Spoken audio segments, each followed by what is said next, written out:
Las imágenes utilizadas como material de apoyo en la entrevista son de la autoría de Jonathan Rodríguez.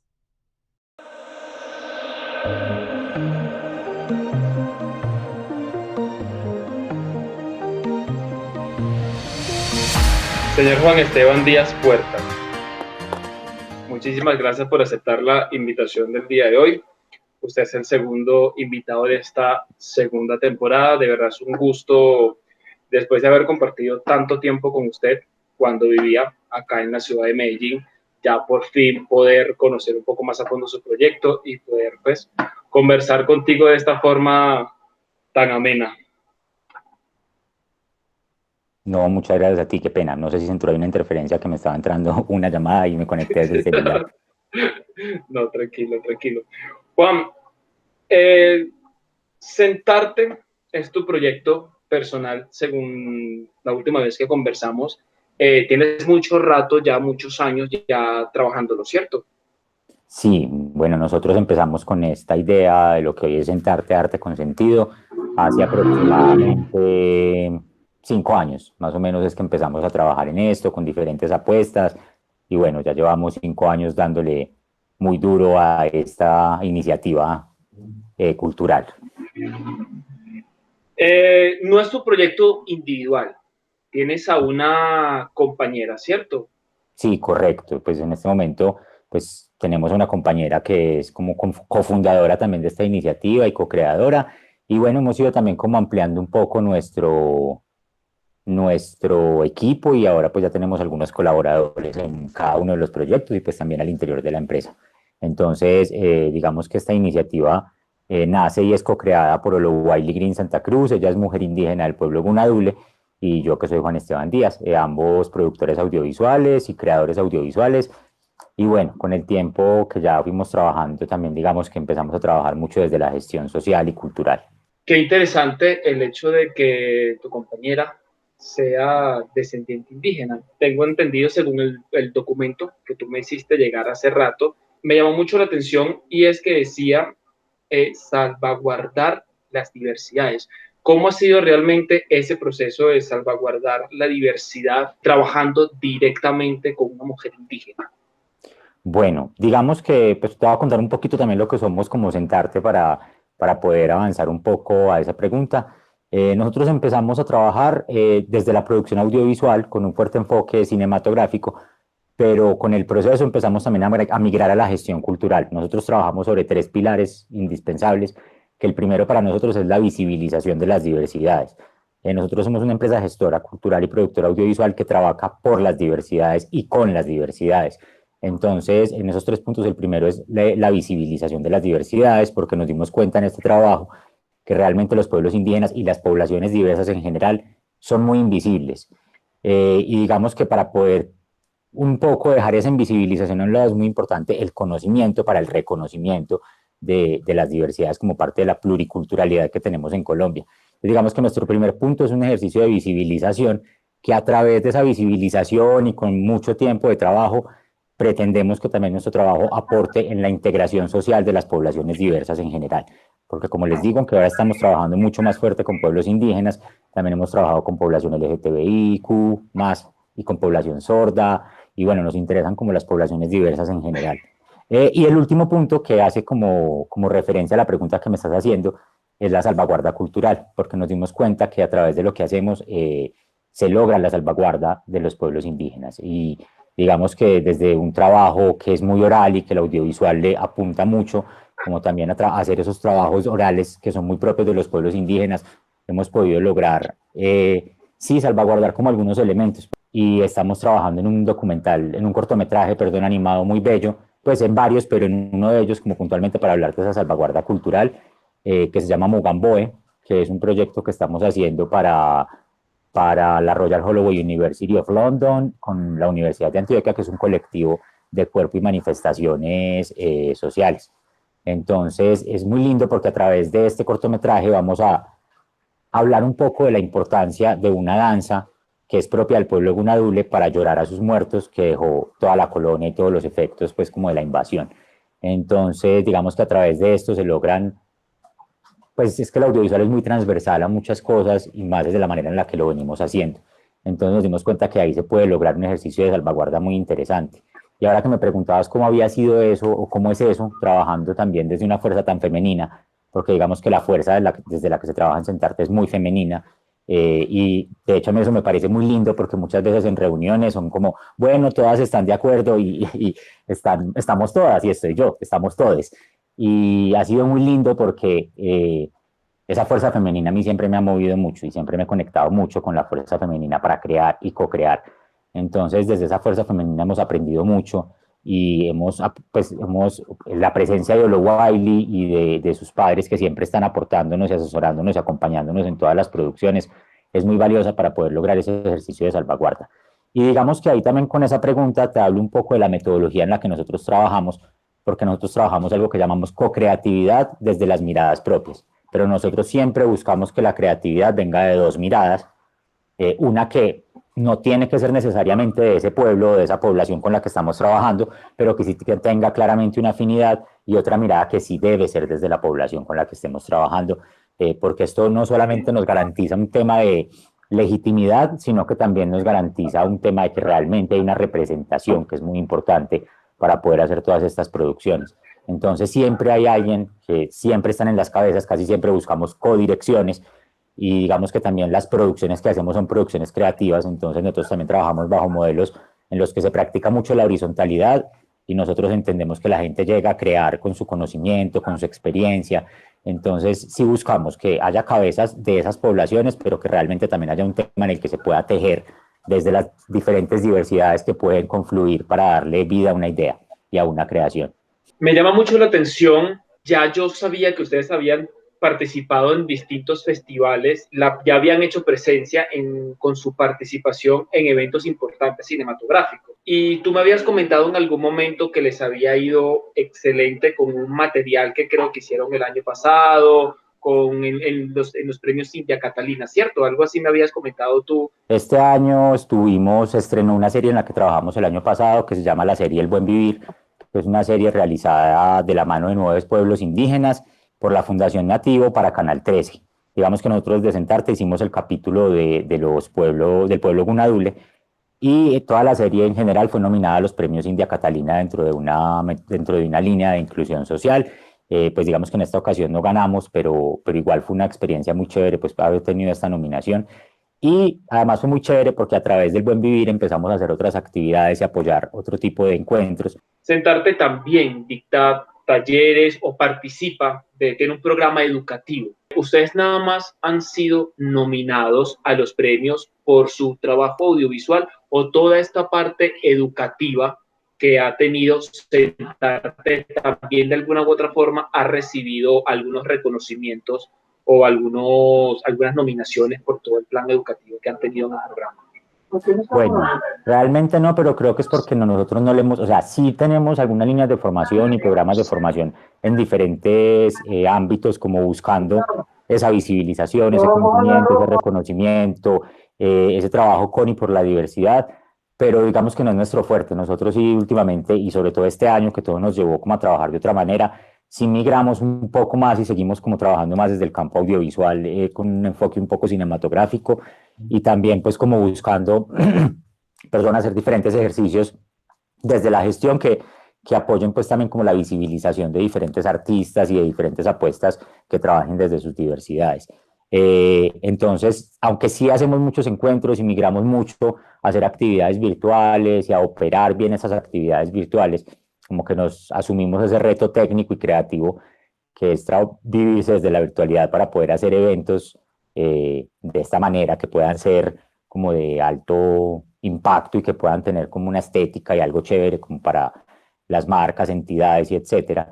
Digamos que nos enfocamos un poco más, fue como en llevar este conocimiento de otra manera, dejamos un poco de lado el tema educativo, sin embargo sí seguimos teniendo y ofreciendo diferentes talleres, y estamos pensando nosotros para el otro año, pero de momento todavía no hemos como postulado y no hemos hecho tan visible este trabajo, digámoslo así.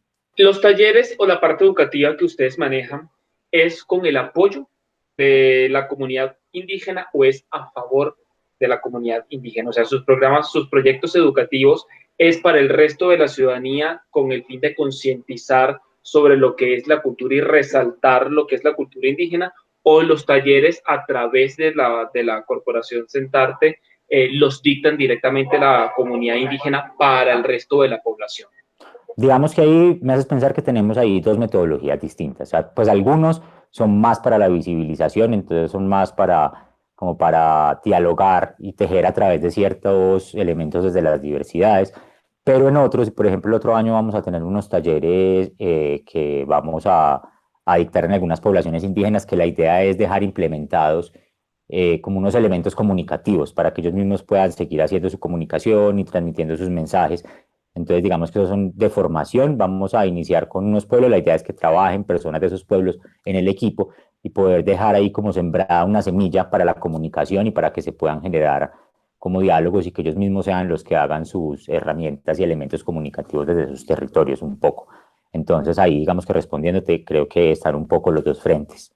Por ejemplo, pregunta básica ahorita, ¿cuántos grupos poblacionales se están manejando ahorita, por ejemplo, en Colombia? Pues como hablar de los grupos poblacionales indígenas, por decir algo que hay en el país. Sí, claro, sí, porque que es información que no todo el mundo la maneja, por ejemplo. Pero o sea, digamos que eso es importante. Nosotros hemos hecho el ejercicio inicialmente, bueno, que también es algo como importante contarte. Inicialmente empezamos en Medellín trabajando para Antioquia. Desde el año pasado iniciamos un ejercicio de expansión como para empezar a trabajar con otras poblaciones y con otras dinámicas, pues, por el cual yo me vine a vivir a Bogotá. Digamos que mi socia y el equipo se quedó trabajando allá, yo desde acá algunas otras funciones y también nos complementamos mucho con el trabajo a distancia. Y bueno, digamos que nosotros empezamos ese ejercicio como de hablar de los pueblos indígenas en Antioquia, haciendo unos talleres que se llaman Nuestra Diversidad, Nuestros Pueblos Indígenas de Antioquia.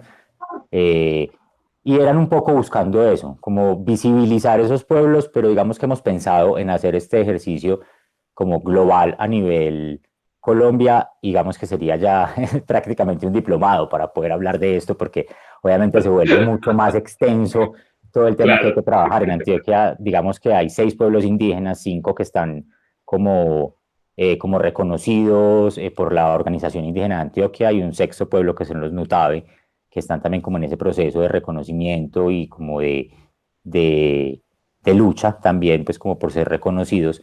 Entonces, digamos que es un poco más fácil, pero ya al hablar de los pueblos que hay en Colombia se vuelve un ejercicio mucho más extenso y que creo que sería más complejo. Pero sí hemos pensado como en esas dinámicas, de pronto hablar como por familias e ir pues como hacer algún ejercicio ahí como con respecto a esa educación, pero este año por todas las ocupaciones que hemos tenido, como es el trabajo audiovisual que venimos haciendo, digamos que hemos como enfocado un poco más nuestros esfuerzos hacia eso. Investigaciones sobre la memoria histórica de Colombia hacen referencias a las montañas que asientan las periferias de las ciudades y sus corredores naturales. Este sistema, conformado por elementos naturales y artificiales que están interrelacionados y que son modificados por la acción humana, representa una problemática de confrontación entre los grupos armados ilegales y del crimen organizado que buscan el control político, social y territorial, trayendo como consecuencias grandes cantidades de indígenas desplazados desde sus tierras por los diferentes tipos de violencia a las principales ciudades del país en medio de la pobreza extrema, la desesperanza, las casi nulas posibilidades de empleo y sin servicios básicos. Tengo un libro que me leí hace un tiempo, que me lo estoy leyendo nuevamente, que se llama El hombre sin miedo, la historia del último Tinigua. Habla de Sixto Muñoz, que es el último poblador del pueblo Tinigua, y que todavía habla su lengua. Yo creería que de pronto el señor ya falleció o está a punto de fallecer. Este libro es del, esperen, ya les digo. Pero bueno, sí, yo creo que 2019, este libro es del año pasado. Y habla de la historia de este señor, que este señor, como les decía, es el último poblador de este pueblo, Tinigua, y habla un poco de la investigación que hicieron con él, pues buscando como que su lengua, que está prácticamente extinta, pues al menos quede documentada de alguna manera. Pero a lo que iba también es que su pueblo también se extinguió debido al conflicto armado. Y ahora pues que estamos también trabajando en un proceso de comunicaciones para la Comisión de la Verdad con la Organización Indígena de Antioquia, nos ha tocado conocer muy, muy, muy, muy de cerca el papel, la lucha, todo lo que ha hecho, y todo lo que, sí, todo lo que ha tenido que afrontar y vivir sin hacer parte como tan activa del conflicto y todo lo que esto los ha afectado en sus pueblos. Entonces, por ejemplo, también traía a colación este libro porque realmente siento que acá se puede ver y con mucho dolor también, porque la forma en la que lo narran me pareció muy lindo, pues para hacer un libro como tan investigativo, se lograron sacar algo que es bien interesante desde lo narrativo.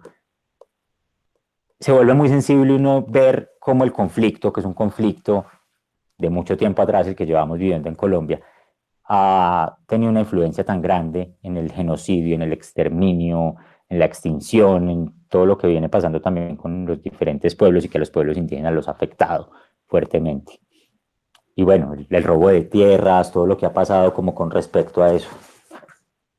A través de la historia, el medio ambiente influye en la vida del ser humano y en las generaciones futuras. Por ende, este es social por naturaleza.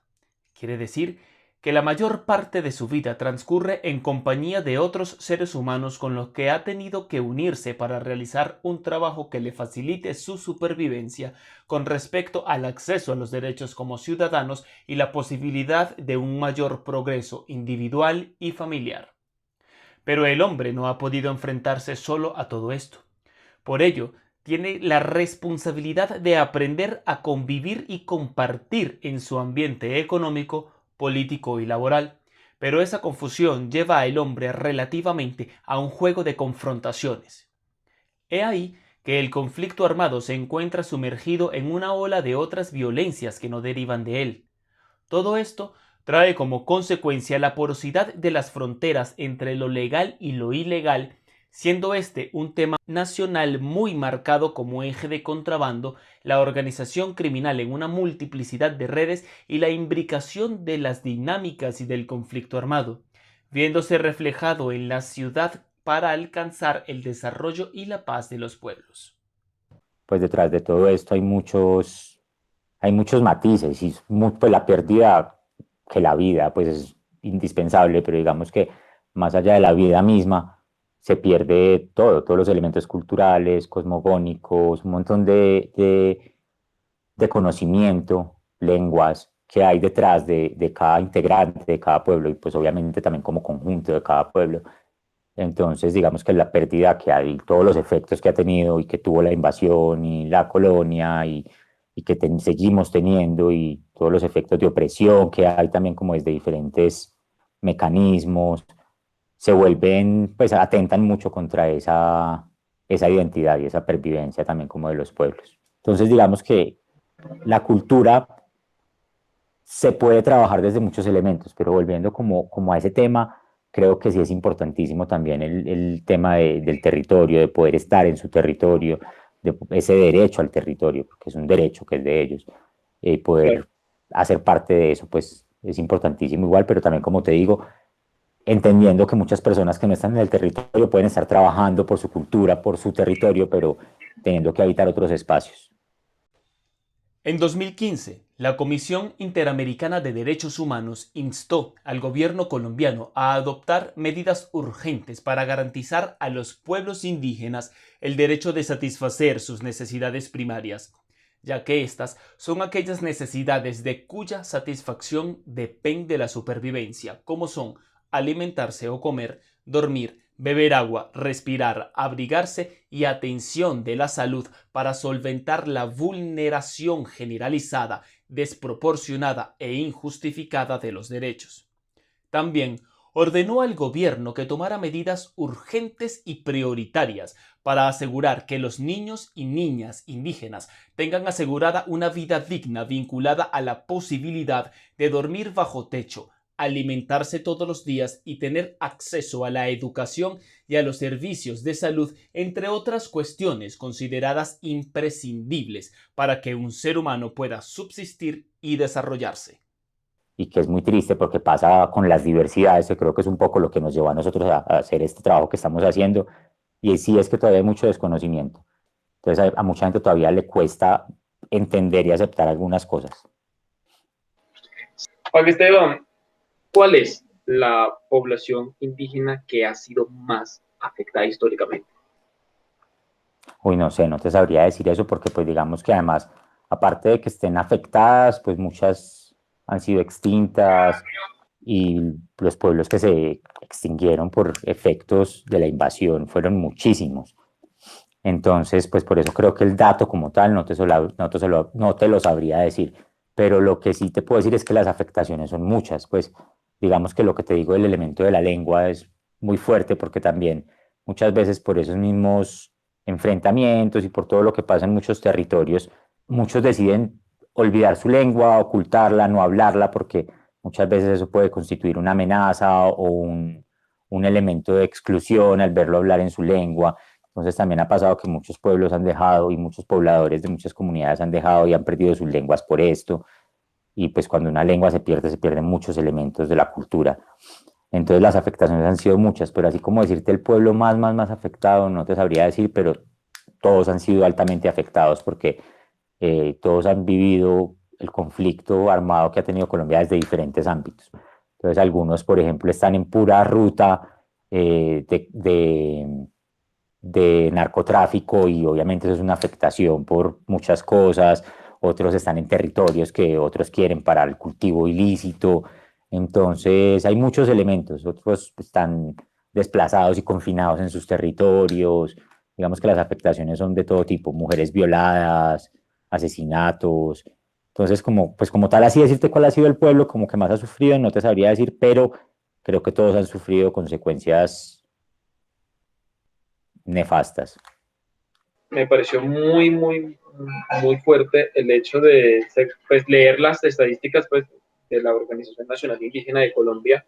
Entre el 2003 y el 2009 se registraron 198 muertes indígenas y en lo que ha sido, en lo que fue el 2019, entre enero y septiembre fueron 284. Entonces, pues en 3 años fueron 198 y en unos tantos meses fueron 284. Entonces, es una cifra escandalosísima. Es un aumento que pone en alerta muchas cosas, ¿no? Han subido las cifras de todo lo que tiene que ver con conflicto. Y pues, como te digo, no quiero hablar mucho a profundidad en este momento de temas políticos, pero es claro que hay un trasfondo y que también tiene un trasfondo de algún interés particular en ese conflicto y en que ese conflicto continúe. Y sí, está claro que, y no solo en los pueblos indígenas, sino que en general líderes de todo tipo están siendo masacrados de una manera, pues sin unas cifras absurdas. Entonces, con estas cifras tan aberrantes que estás diciendo en un solo año, se triplican las de un montón de años, pues eso sí, también sabemos a qué va enfocado y el por qué. ¿Son confiables las cifras de la Organización Nacional Indígena de Colombia? O sea, es una institución en la cual si lanza alguna información o lanza algunas cifras de confiar. Claro, la Organización Nacional Indígena de Colombia nace por ese interés de los pueblos indígenas de organizarse para poder luchar por sus derechos. Digamos que es la organización que reúne a los pueblos indígenas, sus intereses, sus necesidades a nivel nacional. Entonces sí, claro que sí, son cifras completamente confiables. Y tratando todos estos temas, pues como en resumen de lo que ha sido toda la conversación contigo, sentarte como una organización que trabaja directamente con toda esta población afectada, que ya estamos hablando de ellos como afectados realmente de un tema social y lamentablemente histórico de lo que ha sido Colombia. ¿En algún momento se le ha acercado algún miembro de la comunidad indígena en una de las tantas participaciones que ustedes han tenido como institución, buscando como ayuda o preguntándole a ustedes si tienen de alguna u otra forma cómo ayudarlos o cómo ejecutar alguna acción hacia una problemática en específico? Pues como nosotros siempre trabajamos con realizadores y productores de los mismos pueblos, pues sí, nosotros vivimos de hecho es como en esa búsqueda y en ese ejercicio de dar luz a esas ideas de los pueblos y de buscar cómo visibilizar muchas cosas que son los mismos pueblos los que llegan a veces con queremos hacer esta idea, queremos hacer posible esta historia. Entonces sí, pues siempre nos sentamos es como a trabajar con ellos, pues como con los mismos pueblos para que ellos mismos sean los que puedan hacer realidad sus ideas, sus historias, lo que consideren importante para visibilizarse, para salvaguardar algún elemento de su cultura, para fortalecer algo. y pues sabemos que a través del ejercicio audiovisual es un ejercicio que se puede hacer con mucha fuerza, con algún impacto interesante. Entonces es como un poco nuestro objetivo mayor y sí, siempre lo hacemos así, siempre trabajamos es con algunos realizadores de estos pueblos. O sea que se podría decir que si se siente la necesidad o si se tiene la necesidad, se pudiese recurrir a sentarte como intermediario para llegar, digamos, de alguna u otra forma, para llegar a alguna institución y presentar un caso en específico, una problemática en específico, o alguien pudiese acercarse a sentarte y a través de ustedes se puede acceder a alguna institución.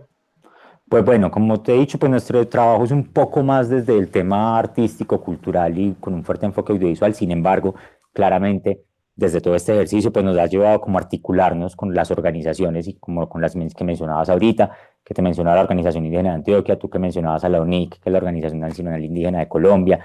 Nos ha llevado como a hacer ejercicios fuertes con ellos en diferentes elementos comunicativos, artísticos, culturales. Entonces, sí, claro, también si alguien tiene algo también como se quiere acercar como alguna entidad o algo, y pues claro que nosotros también de pronto podríamos servirles como puente, aunque pues como te digo, nuestro ejercicio es un poco más desde un enfoque más artístico, cultural, social, pero más desde el tema como audiovisual y cultural, pero pues también podemos hacer apoyos pues de todo tipo, que también hemos hecho ese tipo de trabajos. Que tú me digas que falta algo por realizar, o sea, sientes que te falta algo como tal que quisieras. Pues este año empezamos como un ejercicio un poco de internacionalización, porque digamos que también en el recorrido nos dimos cuenta que el trabajo que hacemos es un poco más valorado y tiene más repercusión, y tiene como un público más por fuera de Colombia, o algo que de pronto uno pueda llegar a otros públicos colombianos, pero con formatos que puedan ser más aceptados, más digeridos y más entendidos por los públicos colombianos. Entonces, como que lo que te digo, yo creo que el siguiente paso y lo que debemos como continuar haciendo es explorar contenido para Colombia, pero que tal vez pueda ser financiado desde afuera. Yo creo que ese es un poco como ese objetivo que tenemos, ese siguiente paso a dar. Juan Esteban Díaz Puerta, amigo, ha sido un placer. Muchísimas no, lo mismo, qué rico gracias. Verte. De verdad que ha sido un placer enorme. Muchísimas gracias. No, a ti, un abrazo y que estés muy bien. Me saludas a tu compañera, de verdad. Espero volver a verte pronto en persona. Eso espero. Bienvenido por acá en Bogotá también. Gracias, muchísimas gracias y estamos en contacto. Dale, claro que sí, que estés bien. Igualmente. Chaito.